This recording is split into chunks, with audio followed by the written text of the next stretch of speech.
Coming up on the Inside Indiana Business Television podcast, Governor Eric Holcomb details his billion-dollar next-level connections plan.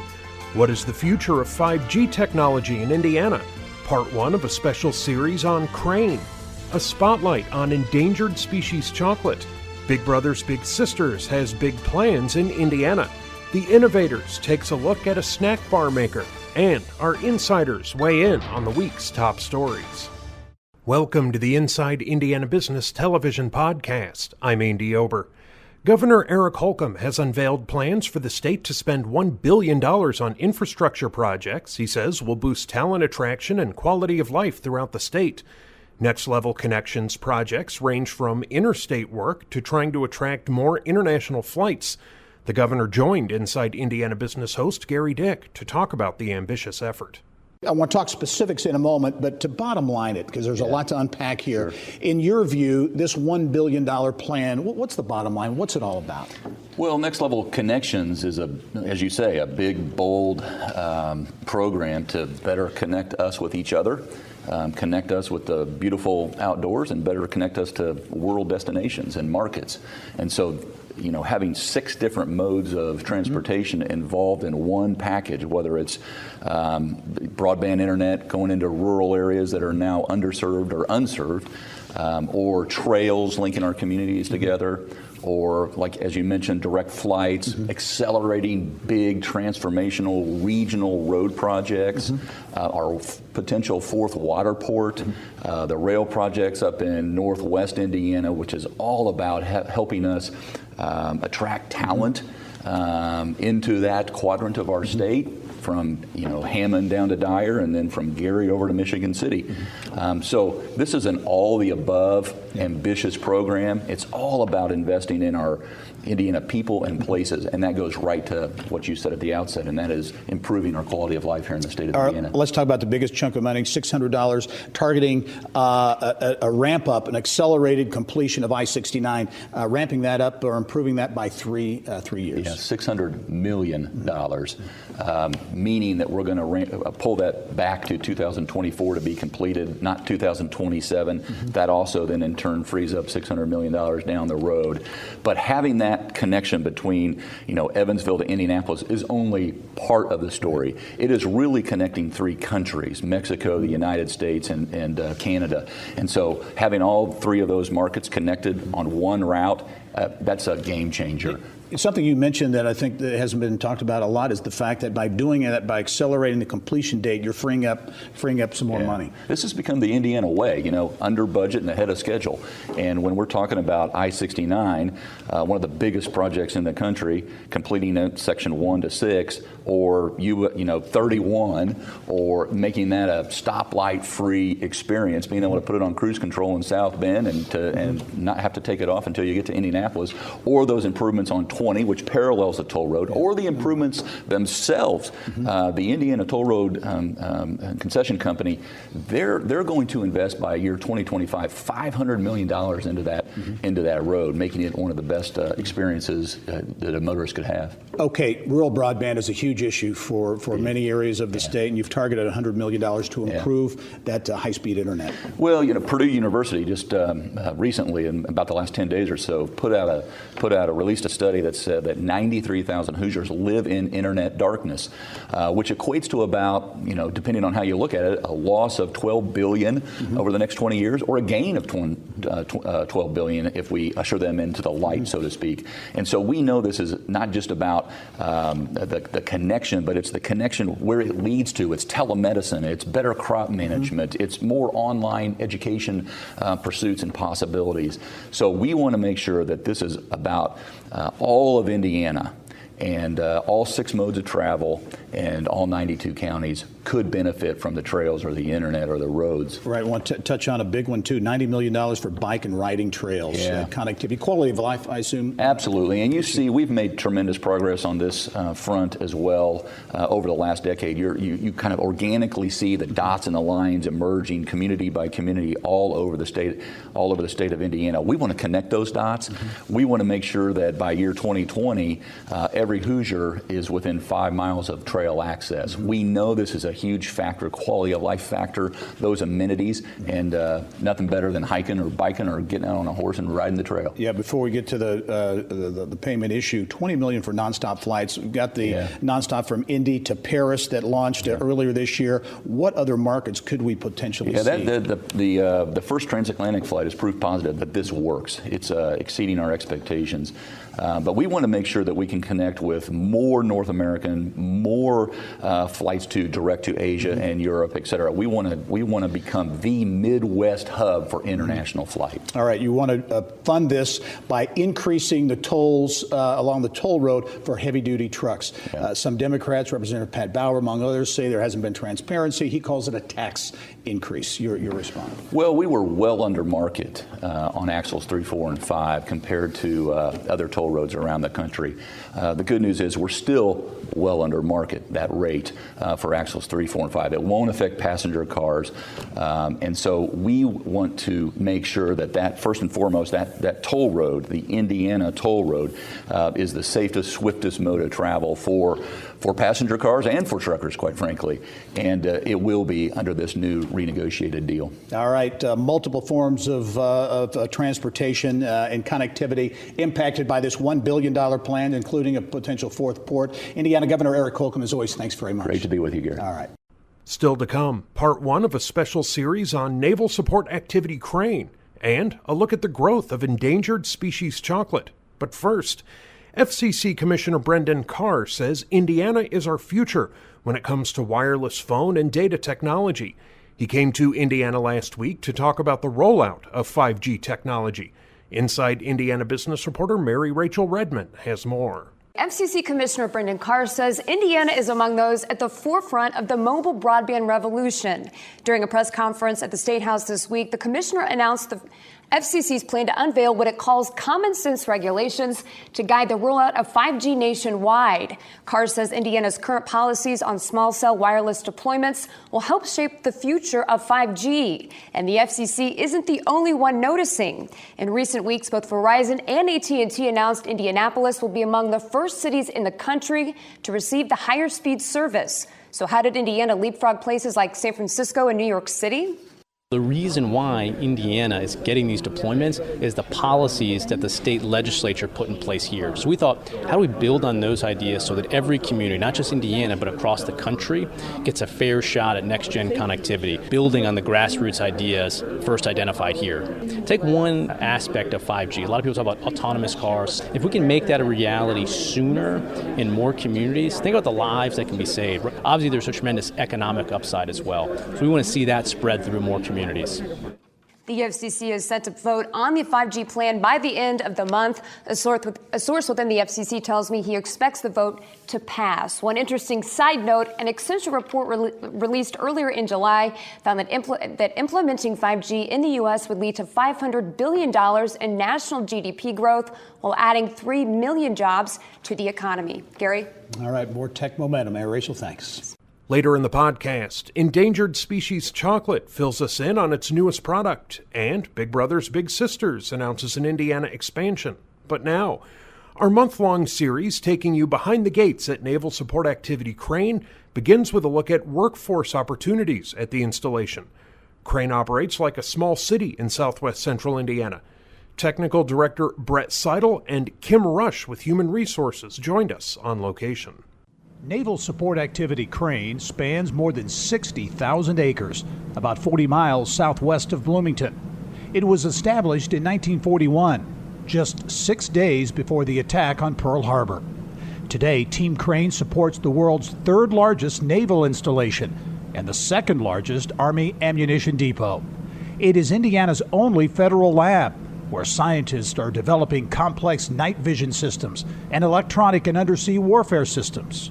I think one of the things that often gets lost whenever we talk about NSWC Crane is the fact that there's both a Navy presence and an Army presence here, and it certainly leads to opportunities both in the white and blue collar sectors. For NSWC Crane, we have about 3,400 employees. About 2/3 of those are scientists, engineers, and technicians.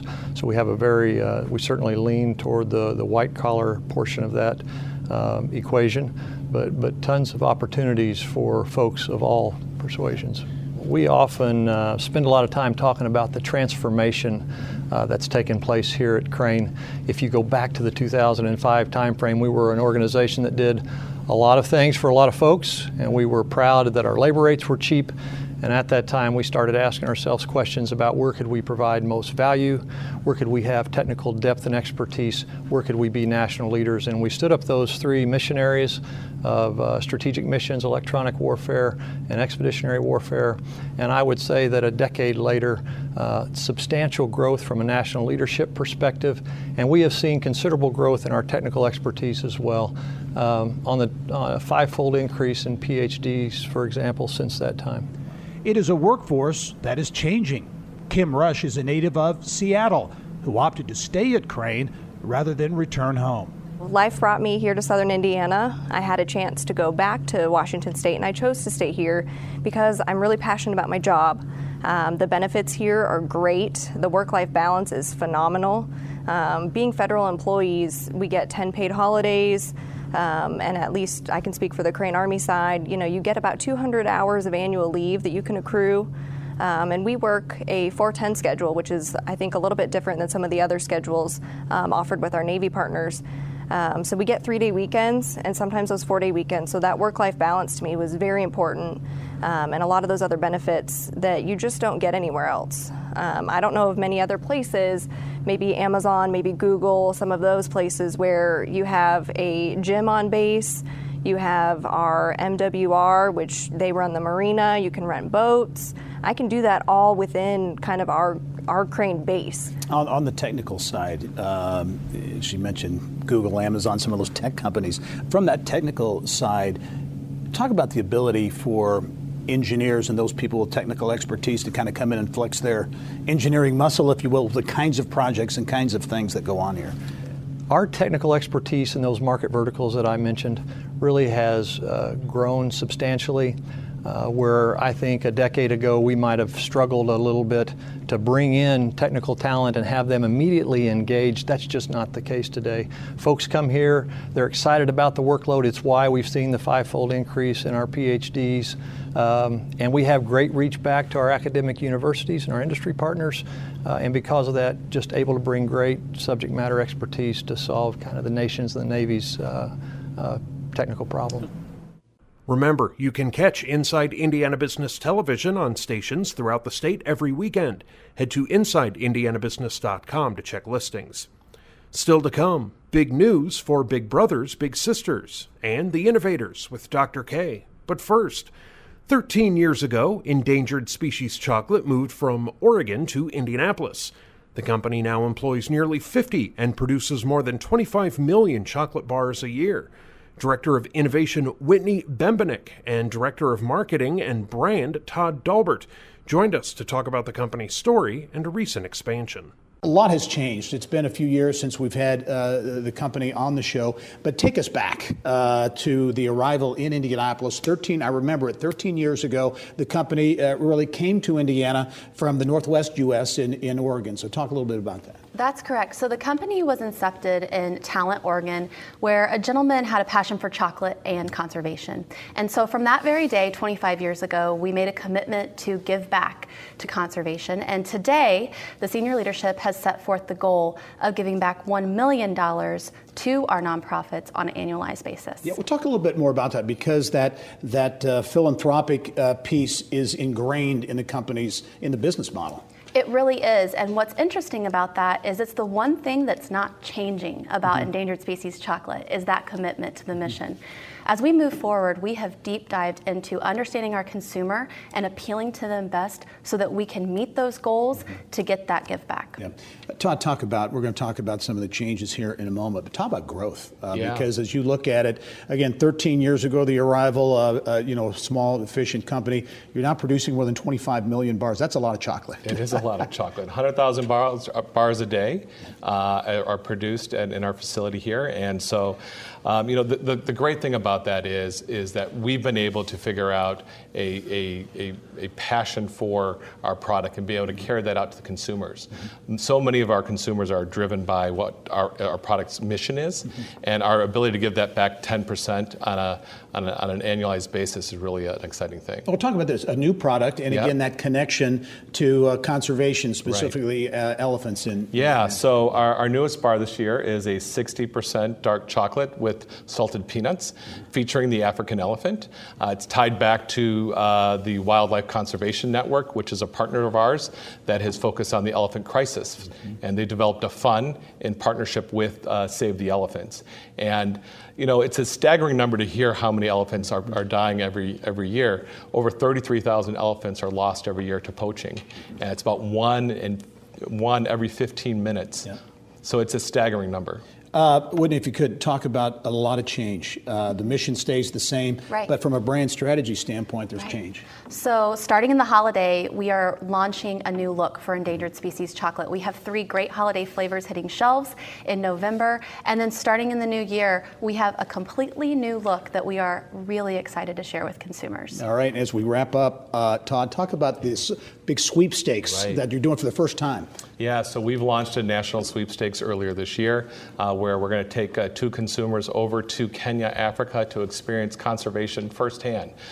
Save the Elephant Camp is part of that experience, as well as a safari. So it's a great opportunity. Consumers can go on chocolatebar.com to learn more about that. All right, lots of change, to put it mildly, at Endangered Species Chocolate. Whitney Bembenek, also Todd Dahlberg. Thank you both very much. Keep in touch. Thank you, Gary. All right. Later in the podcast, a snack company joins the INnovators with Dr. K, and our panel of insiders takes on the top stories of the week. But now, Big Brothers Big Sisters of Central Indiana is acquiring a $1.8 million building that will be the new home of the organization. The move is part of its $7 million RISE initiative with a goal of serving 1,500 children. Past board president Susan Brock Williams and Aaron Boyle with the campaign committee joined Barb Lewis in the business of health.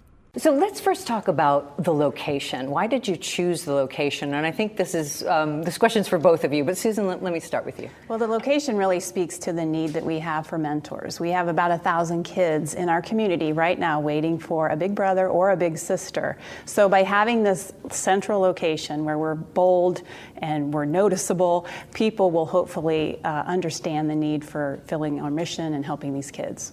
Okay, and Aaron, your expertise is real estate, so same question for you. Why this location? Well, the building is centrally located within Indianapolis and within the 3-county area that we serve, so it's easy for our volunteers and bigs and littles to get to. Okay, and so now you have renovations to do, and quite a bit of those. What will the center offer when it's completed? We hope, as you said, it will be a mentoring hub for our community. So we'll have activities like training our bigs, having match activities, as we call them. So we get our matches together on a regular basis to do fun things, cooking, play games, whatever. We'll also have fundraising events there, nice receptions for our donors and supporters. So there's a lot that we can do in the building. One exciting thing we're having in the lobby is a slide that comes from the 2nd floor down to the first floor. So hopefully the matches will have fun doing that. Okay, great. And anything to add there, Aaron? Well, it's just, it's a much more comfortable place for the employees to work. It's central to where a lot of them live, and it's central to a lot of the volunteers that we have. It's dueling slides too, by the way. Oh, right, yes. It's dueling slides, not just races. Oh, great. So let's talk a little bit about the benefits to these young people who are taking advantage of this and who are lucky enough to be matched with a big sister or a big brother. I mean, you both have been longtime board members. What have you seen? What impact is this organization having in these kids' lives? Well, we have real data nationally that shows that for littles that go through our program, they are less likely to engage in risky behaviors. 97% are less likely to. They have better grades. They make better choices. They feel more confident. So that all leads to better health. Okay. And you still need some community support here. I know this is just the announcement, and now things will go underway. So what sort of things are you hoping that the business community and the community at large will help you with now? Well, we're always looking for more volunteers. We have over 1,000 kids waiting on the wait list. We need bigs to volunteer. We're also doing a capital campaign to pay for the building and the improvements, as well as a $2 million investment in expanding our program. So we're looking for people to donate to the capital campaign as well. I didn't ask about numbers. How much was the building, and how much are you hoping to raise? The building itself is about $1,800,000, and we're putting another $3 million into renovations and moving costs and furniture and things like that. Okay. And Susan, what are you hoping that the community steps forward and does for you? One is consider being a big. We have such a need for volunteers. It makes me sad that there's these 1,000 kids wanting a big brother or a big sister, and sometimes they have to wait up to a year or 2 years even to get that person. We're particularly looking for male mentors, so any men out there who might want to volunteer, please let us know. But then the business community and the individual donors and foundations that might support this effort is sorely needed. Okay, so I hope people who are thinking about becoming mentors will go on the website and they'll find out what's required of them, and if they're interested, to contact you. Right. Yes. Right. Well, congratulations on this big announcement, and glad to have you both here. Still to come, perspective on the top stories of the week from our panel of insiders. But first, Blake's Seed Based is launching its new brand next week with 3 new products. The startup makes seed-based snacks that are top 8 allergen-free. Co-founder and CEO Blake Sorensen spotlights his company in the INnovators with Dr. K. I start with all my guests with this question: where did you come up with this idea? Yeah, so the backstory is I have a deathly nut allergy and was frustrated with the snack options on the market. Everything had nuts in it or was produced in a facility with nuts. So I decided to kind of take it into my own hands and create snacks on my own. So what exactly is Blake's Seed Based? I mean, that's the name, but what is it? So we make seed-based snacks, so pumpkin seed, sunflower seed, flax seed, and they're top 8 allergy friendly, which means they're produced in a certified nut-free, gluten-free, top 8 allergy friendly facility. So is that the specific innovation behind the bar? So I think it's the ingredients is one innovation. Seeds I think are an incredible superfood, and the other innovation is how we make the product. Right, the lengths we go to make them really top 8 allergy free. To make sure that they're in this nut-free facility and stuff. Correct. Everything from sourcing the ingredients to how we produce them, we go to every standard possible. And I heard something about a sauna, a traveling sauna. Can you explain that, Blake? What's going on there? Yeah, just kind of an extension of our brand. We have a sauna on wheels out in Colorado. It's called the Blake's Seed-Based Sauna. All right. So you'll see it at different skiing hills, different events, and we're all about healthy living, and it's kind of an extension of who we are as a company. So it's not really the product itself, it's just sort of an image, right? Yeah, it's just kind of a marketing ploy, but hope to see them all over the country soon. That sounds good. So what is the potential market for this innovation? So there's 15 million people with food allergies. So I think that right away is a market for us. Right. But outside of that, we make products that are extremely healthy. They're all natural. So outside of the allergy-friendly market, it's just the health and wellness market. So we think there's a massive potential for the different products. Fantastic. What about potential capital for this? How are you operating now with capital? Yeah, so we started with crowdfunding. We went Kickstarter to prove the method. Right. We've since moved on to friends and family. So that's what we're just finishing up right now. Good. So that will kind of get us to the next step before we would eventually do a Series A. Very good, very good. So what do you see as the growth potential for this? We think it could be very large. I mean, when you look at just the snack bar market in general, it's a $7 billion market. Wow. We plan to make, protein bars, snack bars, trail mix. So, we need to prove it out, but we think that the market is extremely big. And you can fit into this with all these people with these allergies, right? I mean, that's the key? Yeah, we started this because the allergy-friendly space wasn't innovative. Right. We're trying to shake things up, and I think we're on our way. So what are the next steps in the year ahead, as you're looking out right now for the year ahead? So we launch on September 18th. Oh, you do? So we'll be on our website and on Amazon. So encourage people to go try the product. And then from there, it's just getting the word out. So raising awareness. We have some marketing techniques. Good. And we'll roll out different products throughout the year. Fantastic. That's really great. Well, as you do on each and every show, I have some Dr. K's prescriptions to try to kind of help out our guests. And so for you, I came up with what I called land, learn, and lead. And the land was the idea of maybe you could land one large contract as you start to launch. And from that larger contract where you've got to supply a number of these bars and really produce a lot, you could learn from that client. And get, as you're already getting feedback from individuals as you've been doing, but now get feedback from a larger client. And the last thing I put was lead with that knowledge. become a leader in your space. And you can use that knowledge to do that. So I think those might help. Yes, we'll do it. I appreciate that. That sounds great. Well, that's fantastic. We wish you a lot of luck in the year to come. And of course, we'll be following along closely. Yes, thanks for having me. So there you have it, Gary. Here's a really unique health innovation developed right here at Indiana University from one of my students, and I'm proud. And finally, our latest group of insiders offers perspective on the state's top business stories. This week's panel includes Women's Fund of Central Indiana Executive Director Jennifer Pope Baker, University of Indianapolis Associate Professor of Finance Matt Will, and Gregory and Appel Insurance Corporate Development Vice President Steve Appel. Big week, a big plan unveiled by the governor, his Next Level Connections program. $1 billion of investment, that infrastructure that covers a lot of areas, roads and bridges and the internet, direct flights, all kinds of things. Jennifer, to kind of kick things off, as you look at this plan, which will be funded by an increase of tolls on heavy trucks on the toll road, your thoughts? Well, I like the little piece that's tucked in there that's not getting as much attention, and that is the money for trails. We're one of the most unhealthy states in the country, and so for people all over our state to have access to running and biking and walking and an opportunity to enjoy nature and space, I think is critically important. And, there's the health piece. Also, this thing we hear about a lot and talk about a lot, and that's quality of life, quality of place. And this is really a statewide, $9 million, I think, is earmarked for these improvements statewide. So there's that quality of place piece as well. I think part of the issue here, and I always talk about the finances, is the state is really on a spending binge, and that concerns me. I've been highly critical of the governor's spending plans. This I'm a favor of, though, because this is what government's supposed to do. It's the infrastructure. It's those things that we can't do as individual companies by ourselves. But I just would caution them about the tax side. We had years and years of tax cuts. Now we've had a few tax increases. I think we need to prioritize spending before we go out and decide, hey, we're just going to spend a lot of money. One of the other areas that's a real focus is rural broadband connectivity, and that's getting some of these, or many of these rural areas better connected to the internet and to the world through broadband. Your thoughts on that, Matt? There's been a lot of talk about how many of these rural areas are losing out from an education standpoint, an investment standpoint, and otherwise. You can't understate the need for broadband, or I should say high-speed connectivity in the rural areas, because my fear is that we're going to be a little bit rushing here. If we're a bit patient, 5G is rolling out soon. 450 megabits per second is 5G.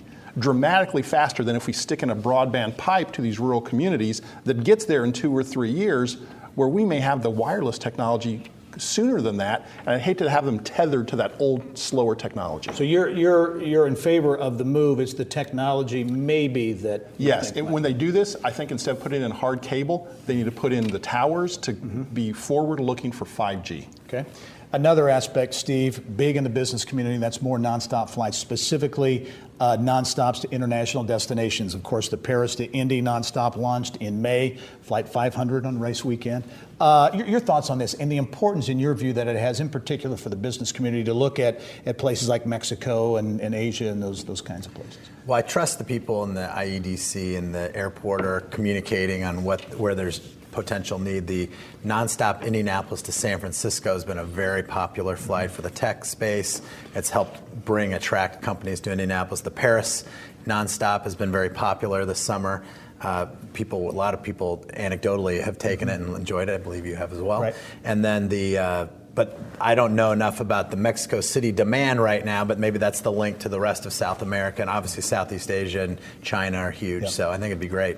Another fourth port and some other areas also part of that. Quickly, in terms of the funding mechanism, it is to increase tolls on the, I think, 3, 4, and 5 axle trucks, big, heavy trucks on the toll road. Any opposition to that or thoughts on the funding piece? I would be against the tax increase itself. I think we need to reprioritize our spending. That's when times are good, like they are now. You're supposed to be more responsible in how you do things, but instead we tend to spend. So when the economy turns, we're all be scrapping for how do we solve the problems. Now is the time you control your spending, and it's just prioritization. I think this should be a top priority, but it's prioritizing other things. Yep. Also this week, big news in the nonprofit scene as Big Brothers and Big Sisters of Central Indiana announced big news for them, a new headquarters in downtown Indianapolis around 16th and Meridian. Jennifer, as you look at an organization like that and the need for new space and the things that will allow it to do in terms of administering to more kids and more different kinds of programs, how important is that? I think it's critically important, and one of the things that